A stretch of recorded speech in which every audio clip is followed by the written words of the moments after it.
지난주에 이어서 성령의 역사에 관한 말씀을 나누려고 합니다. 성령이 역사하는 모습과 왜 성령께서 역사하시는가, 그 의도와 목적을 통해 하나님의 뜻을 분별하기를 원합니다. 사도들과 예수님을 따르던 제자들은 예루살렘을 떠나지 말고 하나님께서 약속하신 것을 기다리라는 주님의 말씀에 순종해서 마가의 다락방에 모여 합심하여 오로지 기도하는 가운데 자살한 가룟 유다 대신에 성령의 음성에 따라 마띠아를 뽑아 예수님의 12사도에 넣게 됩니다. 부족한 것을 채우는 작업이었죠. 여러분 기억하시죠? 이때 성령께서 역사하셔서 성령 세례뿐만이 아니라 성령 충만의 강력한 사건이 일어나게 됩니다. 오순절 성령 임재의 사건이 일어나는 거예요. 하나님께서 오순절에 그 때를 예비하신 것이지요. 여러분, 하나님에게는 정하신 때라는 게 있습니다. 하나님은 정확하게 하나님의 때에 하나님의 일을 하시는 것이지요. 그러므로 여러분, 혹 여러분의 기도나 소원이 얼른 응답되지 않는다고 해서 낙심할 필요 없습니다. 우리 주님은 당신의 때에 정확히 그 기도를 응답해 주시는 줄로 믿으시기를 바랍니다. 여러분, 우리가 믿음이라는 것을 가지게 되면 시간이라는 것을 이해할 수 있어요. 자기가 낮아져야 할 때를 알게 되고 그 시간을 알게 되고 포기할 때를 알아요. 때를 알기에 기도하면서도 조급해하지 않습니다. 그러나 믿음이 없는 사람은 시간을 이해하지 못하기 때문에 때라는 걸 잘 몰라요. 이 때를 모르기 때문에 자기가 어떻게 처신해야 될지도 모르고 또 불안해하고 조급해하고 서두릅니다. 그러다가 자기 힘과 방법으로 때를 만들어 보려고 하다가 실수하고 실패하고 말아요. 때를 모르니까 자다가 깰 때가 되었는데도 계속 잠자고 있고 계속해서 방황하고 그러다가 회개와 축복의 기회를 놓치고 맙니다. 그러므로 여러분에게 때를 아는 지혜가 있기를 바랍니다. 때를 아는 지혜. 오늘 본문에서 하나님이 정하신 때가 바로 그 오순절이었어요. 오순절날. 여러분, 오순절은 유대인들에게 아주 큰 의미가 있는 중요한 절기입니다. 오순절은 유대인의 유월절 이후 50일째 되는 날이에요. 유월절 이후 50일째 되는 날이 오순절입니다. 먼저 유월절은 이스라엘 민족의 구원을 기념하는 날입니다. 이스라엘 백성들이 애굽에서의 400여 년 동안의 혹독한 종살이를 청산하고 새로운 공동체로서 하나님의 백성이 된 것을 기념하는 절기가 바로 유월절이에요. 그런데 이 유월절 다음에 7번씩 7번이 지나갑니다. 7번, 7일 곱하기 1, 7. 그래서 77, 49. 유대 사람은 이 7번의 안식일 다음 날을 큰 안식일로 지키며 중요하게 생각했어요. 이것이 오순절의 유래입니다. 이날은 모세가 시내산에서 율법을 받은 것을 기념하는 날이기도 하고, 이스라엘 백성들이 광야 생활을 마치고 요단강을 건너 가나안 땅에 들어와서 첫 이삭을 거두어 하나님께 감사드린 날이기도 합니다. 더구나 이날은 예수님이 부활하신 지 50일째 되는 날이었어요. 하나님께서는 그 오순절날 성령을 보내주심으로 강력한 성령의 임재를 통해 신약 교회를 태동하게 하신 거예요. 그러면 오순절날 성령의 역사가 어떻게 나타났습니까? 오늘 본문 1절에서 4절 말씀을 읽어보겠습니다. 오순절 날이 이미 이름에 그들이 다 같이 한 곳에 모였더니 호련히 하늘로부터 급하고 강한 바람 같은 소리가 있어 그들이 앉은 온 집에 가득하며 마치 불의 혀처럼 갈라지는 것들이 그들에게 보여 각 사람 위에 하나씩 임하여 있더니 그들이 다 성령의 충만함을 받고 성령이 말하게 하심을 따라 다른 언어들로 말하기를 시작하니라. 아멘. 먼저 성령은 하늘로부터 급하고 강한 바람 같은 소리로 역사하셨어요. 성령께서 이 청각적 현상을 일으키며 임하신 것입니다. 히브리어로 이 바람은 루하흐 그런 말로 써져 있어요. 이 말은 신약에서 퓨뉴마라는 헬라어를 사용합니다. 여러분 창세기 2장 7절에 보면 그 바람이라는 말이 등장을 해요. 여러분 잘 아시는 말씀이에요. 여호와 하나님이 땅의 흙으로 사람을 지으시고 생기를 그 코에 불어넣으시니 사람이 생명이 된지라고 하실 때 그 생기가 바로 루하흐예요. 그러니까 본문에 이 바람 같은 소리로 임하셨다. 이게 이 루하흐는 바람이라는 뜻도 있지만 하나님의 생기, 하나님의 숨결이라는 의미를 가지고 있어요. 그러므로 오순절날 급하고 강한 바람같이 임한 성령은 하나님의 생기, 숨결, 즉 성령의 바람이었던 것입니다. 에스겔서 37장에 보면요, 선지자 에스겔이 본 환상에도 이 생기가 등장을 해요. 선지자가 골짜기 가운데 갔는데 마른 뼈와 해골이 가득 쌓여 있는 것을 보았습니다. 그런데 여호와께서, 하나님께서 뼈들에게 말씀하시기를 내가 생기를 너희에게 들어가게 하리니 너희가 살아나리라, 그렇게 말씀을 하셨습니다. 그러자 죽어있던 뼈들이 움직이기 시작을 했어요. 그것이 서로서로 짝을 맞추기 시작을 했습니다. 그리고 뼈에 힘줄이 생기기 시작을 했어요. 살이 생기기 시작을 했어요. 핏줄이 생기기 시작을 했어요. 가죽이 입혀지기 시작을 했어요. 그리고 군대처럼 그것들이 움직이기 시작을 했습니다. 성령의 역사가 나타난 거예요. 하나님의 생기가 들어가니까 죽은 뼈들에게, 해골들에게서 활력이 생기고 역동성이 생긴 거예요. 이 하나님의 생기가 지금 오순절 다락방에 기도하고 있던 무리 속에 바람처럼 불어오고 있었던 것입니다. 그런데 이 정확하게 말하면 2절에 보면 호련히 하늘로부터 급하고 강한 바람 같은 소리라고 했어요. 바람 같은 소리, 바람 소리가 아니에요. 바람 같은 소리, 어떤 영적인 소리가 120명에게 동시에 들렸던 것입니다. 성령이 바람같이 임하셨어요. 열왕기상 19장 11절에도 보면요, 이것이 아주 실감 있게 표현이 되어 있습니다. 한번 읽어보겠습니다. 여호와께서 이르시되 너는 나가서 여호와 앞에서 산에 서라 하시더니 여호와께서 지나가시는데 여호와 앞에 크고 강한 바람이 산을 가르고 바위를 부수나 바람 가운데 여호와께서 계시지 아니하며 바람 후에 지진이 있으나 지진 가운데에도 여호와께서 계시지 아니하며. 아멘. 하나님이 지나가시는데 하나님 앞에 바람이 지나갔어요. 그리고 그 바람은 바위를 깨뜨려 버렸습니다. 다음에는 또 지진이 일어났어요. 하나님이 지나가시는 모습을 이렇게 설명한 거예요. 하나님이 역사하시는 모습을 우리가 그냥 어렴풋이나마 짐작해 볼 수 있는 부분이에요. 오늘 본문의 오순절 날에도 120명이 기도하고 있던 바로 그 시간에 갑자기 영적인 대지진이 일어나는 거예요. 그리고 바람 같은 것이 불기 시작했어요. 하늘로부터 급하고 강한 바람 같은 소리가 있어 그들이 앉은 온 집에 가득하며. 여러분, 예전에 우리네 사람들 보면 이런 입식이 아니었잖아요. 양옥집이 아니었잖아요. 한옥집이나 초가집 같은 데 살다 보면 겨울엔 추우니까 가족들이 한 방에다 불을 넣고 이불을 덮어서 거기에 발을 넣고 추위를 녹이고 있었던 그런 시절이 있었지 않습니까? 눈보라가 치는 추운 겨울에 방문을 닫은 채 따뜻한 온돌방에 있을 때 누가 갑자기 찾아와서 문을 확 열면 바깥에 그 차가운 공기가 안으로 확 불어 들어오는 것처럼, 바로 그처럼 하나님의 재치가, 그리스도의 생명이 마가의 다락방에 가득하게 된 거예요. 가득하게. 그 안에 있었던 사람들이 그 사람들의 그 낡은 공기와 채취들은 전부 없어지고 새로운 공기, 새 바람, 새 숨결, 새 생명으로 온 방안이 가득 찼다는 것입니다. 바로 성령 충만을 의미합니다. 할렐루야. 아멘. 여러분, 여기서 우리는 한 가지 사실을 발견합니다.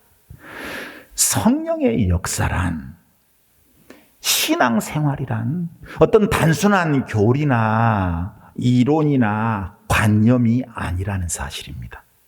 지금 여기 마가의 다락방에는 무슨 말이 없었어요. 어떤 설명 같은 것도 없었어요. 그냥 하나님의 생기 그 자체, 그 하나님의 생명이 모든 사람이 느낄 수 있도록 바람처럼 그 공간을 가득 채운 것입니다. 이게 뭔가? 바로 체험입니다. 체험. 뭐라고요? 체험이에요. 체험. 사랑하는 여러분, 참된 신앙은 체험을 동반하는 줄로 믿습니다. 아멘. 우리가 예수를 머리로만 믿어서는 안 돼요. 교리로만 믿어서도 안 돼요. 기독교는 어떤 의식이나 전통이 아닙니다. 신앙은 머릿속에, 교리 속에 있는 것이 아니라 가슴 속에 있어요. 아멘. 삶 속에 있어요. 그래서 우리가 하나님의 생기를 체험할 수 있어야 할 줄로 믿습니다. 우리가 성령의 역사로 내 죄성을 깨닫고 콧물을 흘리면서 회개하는 체험, 성령이 내게 힘을 주셔서 이 세상을 극복하고 승리하는 체험. 여러분, 각자의 현상과 모습은 다 달라요. 성령이 임하는 현상들이 다 다르다 그 말이에요. 그러나 중요한 것은 체험이 있어야 한다는 것입니다. 어떤 사람은 성경의 교리를 너무 잘 알고 있는데도, 그러면서 신앙생활을 하는데도 기쁨도 없고 평안도 없고 감사도 없습니다. 체험이 없기 때문입니다. 체험하지 못했기 때문에 그래요. 체험이 있어야, 체험해야 힘과 능력이 있고 삶의 열매가 있는 줄로 믿으시기를 바랍니다. 여러분, 모쪼록 하나님의 영을 체험할 수 있기를 축원합니다. 오늘 이 자리에 성령의 바람이 강하고 급하게 이 교회당을 채울 수 있기를 축원합니다. 아멘. 두 번째로 또 오순절 성령께서 어떻게 임하셨는가? 3절 한번 읽어보겠습니다. 3절입니다. 마치 불의 혀처럼 갈라지는 것들이 그들에게 보여 각 사람 위에 하나씩 임하여 있더니. 아멘. 성령께서 이번에는 이제 시각적으로 임하셨어요. 다양하게 임하시잖아요. 마가의 다락방에 모인 사람들 각 머리 위에 살아 움직이는 불들이 보인 거예요. 성령의 불. 여러분들에게도 이 불이 임하기를 바랍니다. 아멘. 여러분들에게 사모하는 마음이 있기를 축복합니다. 아멘. 여러분, 이 불은요, 특별한 의미가 있어요. 하나님의 임재를 상징합니다. 구약 성경에서 하나님이 인생들에게 강림하실 때는 그 현현의 상징이 바로 불이었어요. 불. 하나님은 모세를 애굽의 그 출애굽의 지도자로 부르실 때 가시떨기 불꽃 가운데에서 현현하셨습니다. 또 모세를 시내산에 올리셔서 그에게 백성을 다스릴 율법을 수여하실 때에도 구름 속 불 가운데 현현하셨어요. 불이 임한다는 것은 하나님의 나타나심, 하나님의 현현을 의미합니다. 그러니 불같은 성령의 역사가 저와 여러분에게도 임해야 하는 것이지요. 불같은 성령의 역사. 불로 충만하게 하소서. 이것은, 이 찬양은 그냥 노래만 하는 것이 아니에요. 여러분 가슴속에 진정 성령의 불이 임하기를 사모하는 마음이 있기를 축복합니다. 왜? 거룩한 불, 하나님의 불, 성령의 불은 태우는 역사를 일으키기 때문에 그래요. 무엇을 태울까요? 우리 마음속에 있는 더러운 죄를 태웁니다. 우리 삶 속에 있는 안 좋은 습관을 태웁니다. 우리가 인생 살면서 관심을 갖고 있는 그 관심을 태워버려요. 그래서 우리의 인격을 깨끗하게 하고 우리의 삶을 깨끗하게 해서 우리 육체가 하나님이 거하시는 성전이 될 수 있도록 정화시켜주는 거지요. 우리를 변화시키는 역사는 바로 불의 역사인 줄로 믿습니다. 아멘. 또 성령의 불은요, 동력의 원천이 돼요. 여러분, 저 화력발전소 있잖아요. 불은요, 힘입니다. 에너지예요. 능력이에요. 우리가 성령의 불로 충만할 때 영혼의 생명이 유지되고 강건한 힘과 능력을 얻게 될 줄로 믿습니다. 뿐만 아니에요. 불은요, 보호하는 힘이 있어요. 여러분, 물리적인 불은요, 모든 것을 태워 없애버리는 것이지만 하늘로부터 내려오는 거룩한 성령의 불은 이 세상과 사탄으로부터 우리의 몸과 마음, 영혼은 물론이고 삶을 지키시고 보호하시고 인도하시는 능력이 있다는 사실을 여러분 꼭 기억하시기를 바랍니다. 아멘. 이것을 열왕기하 6장에 보면 이렇게 표현하고 있어요. 아람 왕 베나닷이 하나님의 사람 엘리사를 사로잡기 위해 도단성을 포위했어요. 군대를 보내가지고. 겁도 없이 이방 나라의 왕 따위가 하나님의 종을 잡으려는 헛짓을 한 거예요. 아침 일찍 엘리사의 사환이 일어나 성 주변을 이렇게 둘러보니까 베나닷의 군대가 성을 에워싸고 있는 거예요. 너무 군대가 많았어요. 엘리사의 사환이 탄식했습니다. 두려움 속에서. 내 주여, 우리가 어찌하리까? 큰일 났습니다. 큰일 났습니다. 그러자 엘리사가 기도해요. 여호와여, 원하건대 그의 눈을 열어서 보게 하옵소서. 그때 사환의 눈에 뭐가 모였는가? 불말과 불병거가 산에 가득하고 엘리사를 둘렀더라. 불말, 불병거. 보호하시는 주님의 모습인 줄로 믿습니다. 아멘. 성령께서 불말과 불병거로 보호하고 지키고 계셨던 거예요. 여러분, 불 또 있습니다. 이스라엘 백성들이 40년 동안 광야 생활을 할 때 낮에는 구름 기둥, 밤에는 무슨 기둥? 불기둥. 밤의 불기둥은요, 맹추위로부터 보호하기도 하고, 그리고 맹수의 접근도 막아줘요. 여러분, 산에서 산길 가다가 밤에 맹수가 오면 맹수가 무서워하는 게 뭔지 아세요? 불이에요, 불. 또 이 불은요, 어둠을 밝혀주지요. 이처럼 성령의 불은 우리가 어두운 죄악의 세상을 살아가는 동안에 변함없이 지키시고 보호해 주시고 인도해 주시고, 또 우리를 정결하게 만들어 주시고 우리의 힘과 능력의 원천이 되시기에 이러한 성령의 불의 역사가 저와 여러분에게 꼭 임하기를 축복합니다. 세 번째로, 성령의 역사가 말로 나타났어요. 뭘로 나타났다고요? 말. 자, 4절 읽겠습니다. 그들이 다 성령의 충만함을 받고 성령이 말하게 하심을 따라 다른 언어들로 말하기를 시작하니라. 아멘. 여러분, 당시 유대에는 3대 절기가 유월절, 오순절, 초막절이었어요. 그런데 그중 하나인 오순절을 지키기 위해서 세계 각국에 흩어진 유대인들, 즉 디아스포라라고 말하지요. 이 디아스포라들과 또 유대교로 개종한 사람들이 예루살렘에 엄청 많이 운집해 있었어요.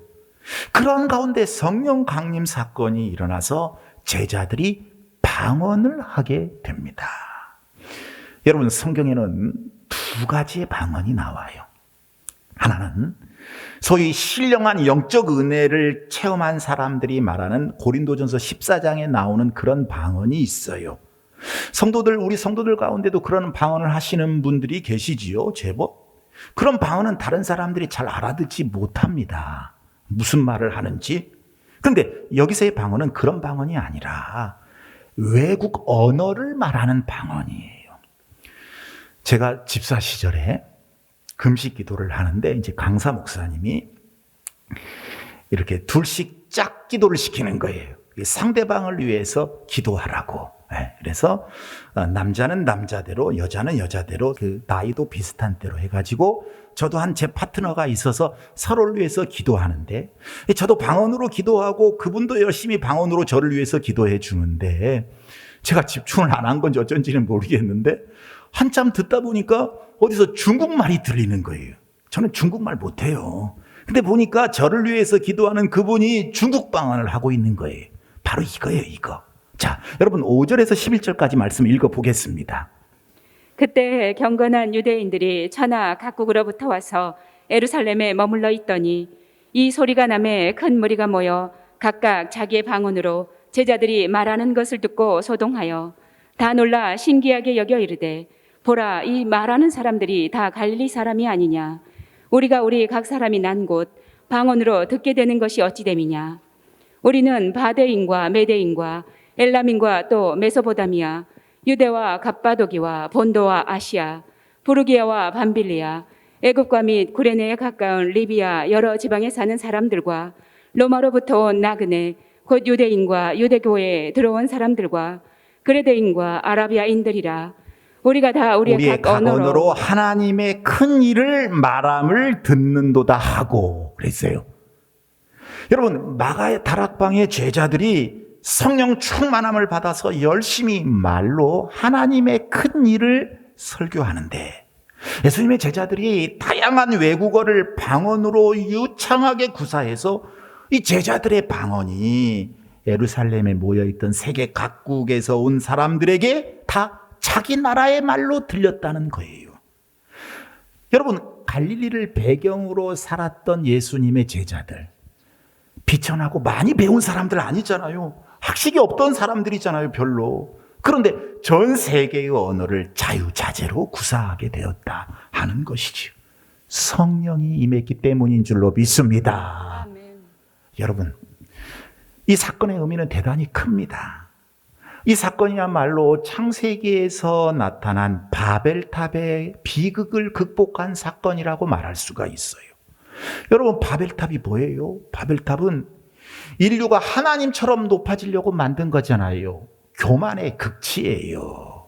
하나님은 교만을 가장 싫어하시는데.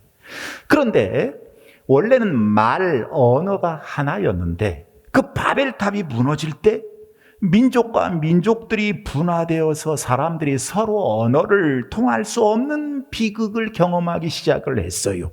그런데 오순절날 서로 언어가 통하지 않던 사람들이 한 곳에 모였는데 성령이 강림하심으로 그들 사이에 언어 불통이라고 하는 문화적인 장벽이 무너지고 서로 통하기 시작을 했어요.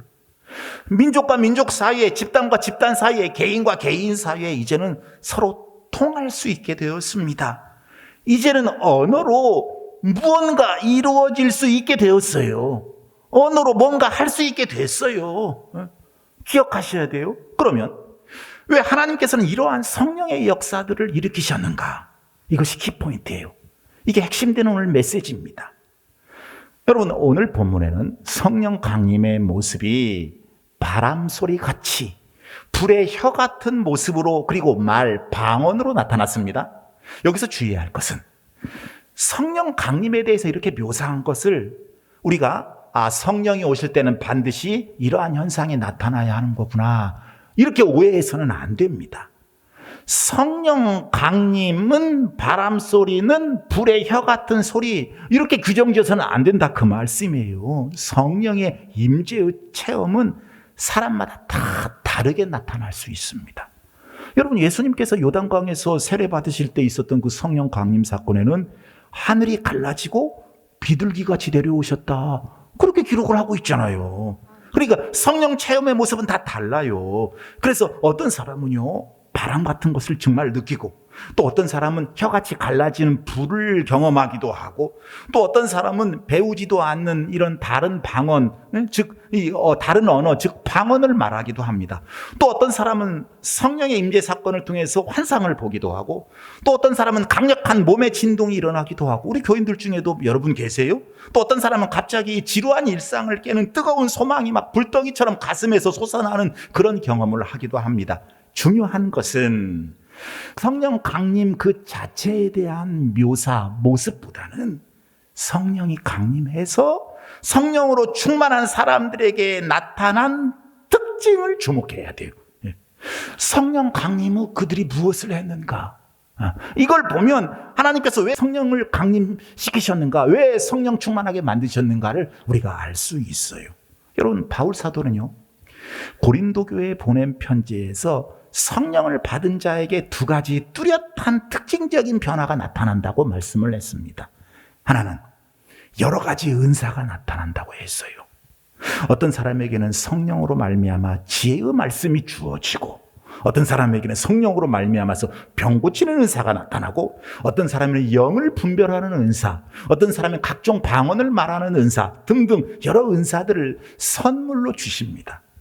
그리고 성령으로 충만한 이들에게 나타나는 또 다른 특징은 뭐라고 말씀했냐면, 성경은 예수 그리스도를 주님으로 확신하고 증거한다, 그렇게 말씀을 했어요. 아멘. 자, 그러니까 하나님께서 성령이 강림하실 때 각양의 은사를 주시는 이유는 바로 예수 그리스도를 드러내고 증거하시기 위함이라는 의미를 가지고 있는 거예요. 아멘. 네?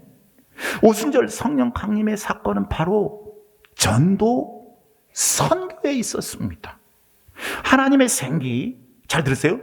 하나님의 생기, 그리스도의 생명이 바람처럼 내 안에 들어오고 불같이 나에게 임해서 나의 죄를 태워서 정결하게 하시고, 그래서 이 불이 내 힘과 능력이 되어서 비리비리한 그런 사람이 아니라 역동적인 그리스도인의 삶을 살아서 그 성령으로 인해서 하나님 나라의 큰 일, 아까 11절에 나왔잖아요. 하나님 나라의 큰 일을 말하게 하기 위해 하나님께서 성령으로 임재해 주신다는 거예요. 할렐루야. 아멘. 하나님께서 오순절 성령 강림을 허락하신 것은 하나님의 큰 일을 말하게 하기 위해서, 즉 예수님을 전하게 하기 위해서 허락하신 아멘. 것입니다. 하나님께서 오순절날 은사를 주신 것도, 방언의 은사를 주신 것도 유창한 외국어를 구사해서 사람들을 놀라게 하려 하신 것이 아니라 각 나라의 언어로 하나님의 큰 일, 복음을 말하게 하기 위함이었다. 여러분, 이것을 우리가 기억해야 돼요. 여러분, 성령의 임재를 경험한 사람은 보이지 않던 하나님의 나라를 보게 됩니다. 아멘. 성령으로 인함이에요. 그래서 고린도전서 12장 3절에서는요. 성령으로 아니하고는 누구든지 예수님을 주라고 고백할 수 없다고 했어요. 성령의 임재 속에 예수님을 주라고, 주님이라고, 구주라고 고백하는 거예요. 성령 세례를 받으니까 예수 그리스도가 누구인지, 왜 십자가에서 죽으시고 부활하셨는지 분명히 알게 되고, 그전에는 몰랐는데, 아무리 들어도 몰랐는데, 그리고 그분이 예수님이 그리스도시요 살아계신 하나님의 아들임을 확신하면서 주님이라고 고백을 하게 됩니다. 아멘. 그래서 이제 그 믿음을 갖고 하나님의 아들 예수 그리스도를 전하는 증인이 되는 거예요. 오늘 본문에서도 오순절의 성령 강림 사건은 베드로와 제자들에게 예수님의 죽으심과 부활에 대한 새로운 인식을 가져다 주었어요. 이제 이 성령 강림 사건을 통해서 복음에 대해서 아주 체계적으로 그 핵심을 깨닫게 된 거지요. 예수님의 제자들이. 그래서 오순절 이후에 그들은 한 가지 꿈을 꾸기 시작을 합니다. 그것은 자기들이 보게 된 하나님 나라의 꿈이었어요. 그래서 이 세상에 하나님의 뜻이 이루어지는 나라, 이 세상에 사는 사람들이 하나님을 아버지요 왕으로 모시고 사는 나라, 왕이신 하나님의 주권을 인정하고 하나님께 순종하는 그러한 하나님의 나라를 확장시키려는 꿈을 꾸게 되는 교회가 탄생하게 된 줄로 믿습니다. 아멘. 이것이 바로 성령의 역사를 통한 하나님의 뜻입니다. 예수 그리스도를 믿는 그리스도인들의 공동체인 교회를 통한 하나님 나라 확장을 위해 하나님께서 성령 강림 사건을 허락하신 것입니다. 아멘. 그래서 오순절날 성령 강림을 통해서 성령의 임재 체험을 한 120명의 제자들은요, 사람들이 달라졌습니다. 그들은 더 이상 소심한 다락방의 사람들이 아니었어요. 그들은 성령의 날개를 펴고 예루살렘과 온 유대와 사마리아와 땅끝까지 나아가기 시작을 합니다. 이를테면 이런 거예요. 어떤 사람이 독수리 새끼를 잡아가지고 닭장에다 넣어놨어요. 병아리 닭들과 함께 길렀어요. 이 독수리는요, 병아리 닭들과 같이 살다 보니까 자기가 독수리라는 정체성을 잃어버리고 얌전하게 닭들의 세계에 적응을 하게 됩니다. 그 독수리는요, 다른 닭들과 마당에서 모이를 먹고 한가롭게 거리며 산책도 하고, 해가 저물면 닭장에서 다른 닭들과 함께 곤히 잠들곤 했어요. 그러던 어느 날 시원한 바람이 불어오더니 갑자기 닭장 위로 독수리 몇 마리가 날아오더니 하늘을 비상하며 날아갔어요. 지나간 거죠. 그 모습을 지켜보던 새끼 독수리의 눈빛이 빛나기 시작을 해요. 잠시 후 두 날개를 편 새끼 독수리는요, 자신의 동료들을 따라 창공으로 높이 솟아오르더니 저기 함께 수평선 너머로 날아갔습니다. 그리고 높고 넓은 창공을 날아다니면서 많은 것을 보게 되었어요. 그리고 그 독수리는 다시 닭장으로 돌아오지 않았다고 합니다. 저는 이것이 예수님의 제자들에게 일어난 사건이라고 생각이 돼요. 그동안 제자들은요, 예수님을 믿고 새로운 존재로 거듭났다고는 하지만 아직도 세상의 사람들과 별 다름없이 살아오고 있었어요. 그런데 그들이 모여 기도하던 예루살렘 다락방에 성령이 한순간 바람처럼 가득 임했습니다. 그래서 이제 그들은 성령 충만해서 하나님의 자녀들로서 능력의 날개를 펴고 비상하게 된 거예요. 그들에게 불이 임했습니다. 그들의 혀는 불을 토하고 예수의 생명과 소망을 증거하기 시작했어요. 그들은 성령의 사람, 복음의 증인이 된 것입니다. 인생이 멋지게 바뀌어버린 거예요. 클래스가 다른 인생이 된 거예요. 여러분, 제가 여러 성도들을 대하다 보면, 주위 사람들을 대하다 보면, 목사님, 제 인생은 실패한 것 같아요. 이제 제가 뭘 할 수 있겠어요? 이런 좌절감, 실패감, 자괴감, 이 낭패로 생각하는, 인생을 패배했다고 생각하는 사람들이 많이 있습니다. 여러분, 그러나 여기에서 절망할 필요가 없어요. 한 번뿐인 인생, 여러분, 우리가 새롭게 비상하고 클래스가 다른 인생을 살아갈 방법을 오늘 성경에서 제시해 주고 있어요. 아멘. 오늘 말씀이 주시는 메시지가 뭐예요? 우리에게 성령이 필요하다는 거예요. 성령의 임재 속에 우리가 살아야 한다는 거예요. 성령을 사모하며 살아야 한다는 거예요. 그러면 우리의 인생이 클래스가 다른 인생이 될 수 있다는 거예요. 아멘. 수준 있는 인생이 될 수 있다는 거예요. 그동안의 인생에 어려웠던 그 실패의 모습들을 한 방에 다 날려버리고 하나님이 원하시는 인생의 목적을 멋있게 달성할 수 있는 인생 승리자가 될 수 있다는 것입니다. 오늘 본문 제자들, 이 120명의 사람들은요, 다락방에 모여서 오로지 기도에 힘쓰다가 뜨거운 성령 체험을 했습니다. 모여서 오로지 기도하다가 뜨거운 성령 체험. 여러분, 오늘날 그리스도인들의 모임이 참 많습니다. 요즘에 코로나 때문에 잘 못하지만 교회 참 모임 많아요. 그런데 모이는 목적이 애매할 때가 많습니다. 하나님께서 성령 강림 사건을 통해서 그리스도인들이 모이는 그 목적을 설명해 주셨는데 왜 모이게 하셨는가? 근데 여러 모임들이, 여러 교회들이 그 목적을 잃어버린 채 가고 있어요. 그리스도인들이 한데 모이는 목적 중 가장 중요한 것은 무엇보다 성령의 임재를 갈망하는 기도를 드려야 하는 거예요. 그렇죠? 그리스도인들이 함께 모이는 것은요, 마음을 하나로 해서 오직 성령이 임하기를 구하기 위함이어야 한다는 거예요. 뭐 하려고? 하나님의 큰 일을 말하려고. 아멘. 전도하기 위해서. 이것이 교회라는 공동체를 세우신 하나님의 뜻입니다. 아멘. 그러니 여러분, 성령이여 오시옵소서. 성령 충만하게 주시옵소서. 성령의 오심을 간절히 사모할 수 있기를 바랍니다. 아멘.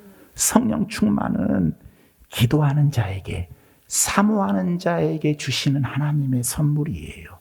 근데 많은 분들이 부흥회 때는 막 박수도 치면서 아멘도 크게 하면서 사모하는데 예배 때는요, 무슨 예배를 때우고 가려고 하는 심리가 있어요. 벤치워머, 이 벤치만 따뜻하게 데펴주고 가는 사람들이 돼서는 안 되죠. 사모하는 마음이 있어야 되는 거죠. 그래서 여러분, 아멘도 가슴으로 하라고 그랬잖아요. 제가 아멘, 이게 아니라고 그랬잖아요. 아멘. 달라요. 집중이 다르고 사모하는 마음이 다른 거예요. 여러분, 성령 충만을 어떤 기이한 현상이나 은사에 국한시키고 말아서는 안 됩니다.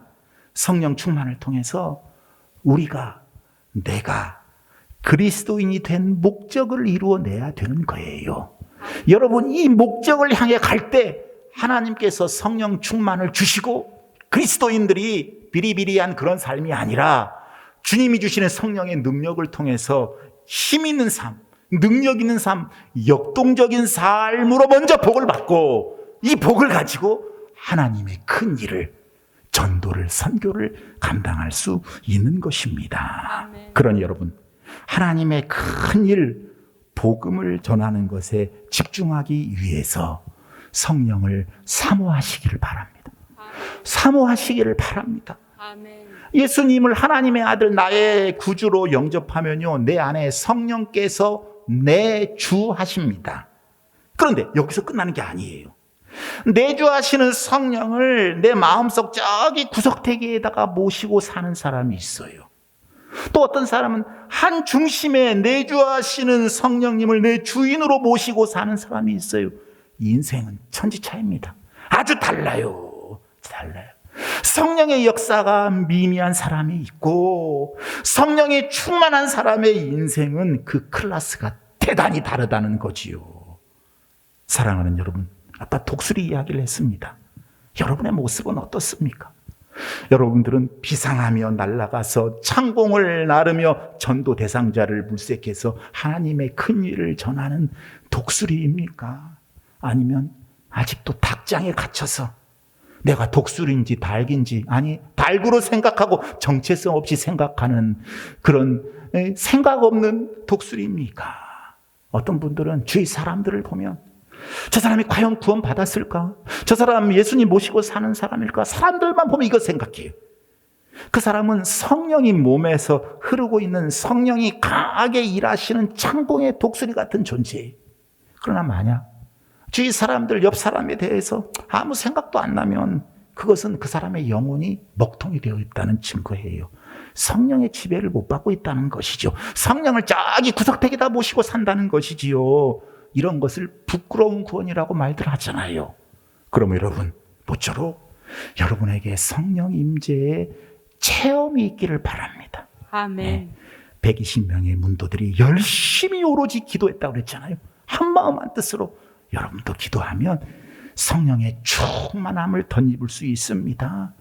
그렇게 되면 여러분의 삶이 능력 있고 힘 있게 되고, 그래서 그 그리스도인의 삶을 통해서 하나님의 큰 일을 감당할 수 있게 될 것입니다. 아멘. 모쪼록 오순절의 성령 강림의 그 충만함이 여러분의 삶과 여러분의 영혼 가운데 임하기를 다시 오실 예수님의 이름으로 간절히 축복합니다. 아멘. 축복합니다. 아멘. 찬송하겠습니다.